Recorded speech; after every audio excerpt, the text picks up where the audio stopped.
दिली आहे सेंटीमीटर मध्ये दिली आहे.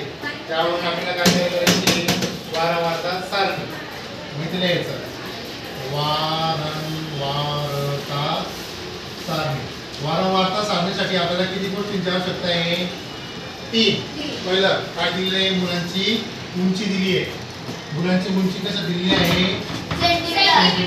मध्ये लिहायचं दिलेल्या गोष्टी मुलांची उंची सेंटीमीटर मध्ये. आता मुलांची उंची जी उंची आहे ती किती वेळेस आली? म्हणजे ताळ्याच्या खुणा. त्याला काय म्हणतात? ताळ्याच्या खुणा.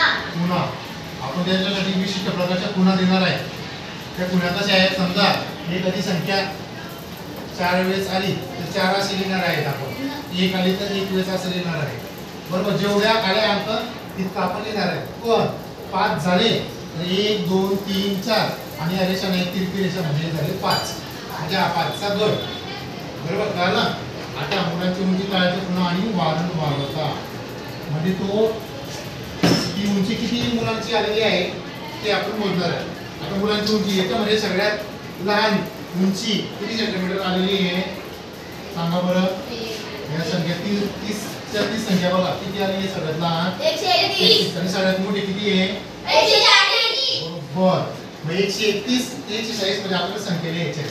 131 132 133 134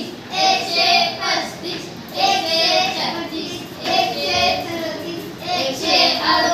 137 40 आणि शेवटचा कॉलम लिहायचा आहे आपण 1 बरोबर. इथे 131. आता बघा पहिलं आमचं किती 131 131 समोर इंटरेस्ट बरोबर. 132 नंतर 135 नंतर 140 138 नंतर 132 नंतर 133 नंतर 135 बरोबर.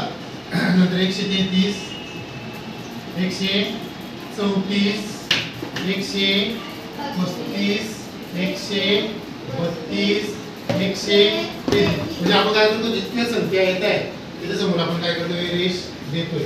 ताळ्याच्या खुणा म्हणतो. 140 नंतर 139 नंतर 132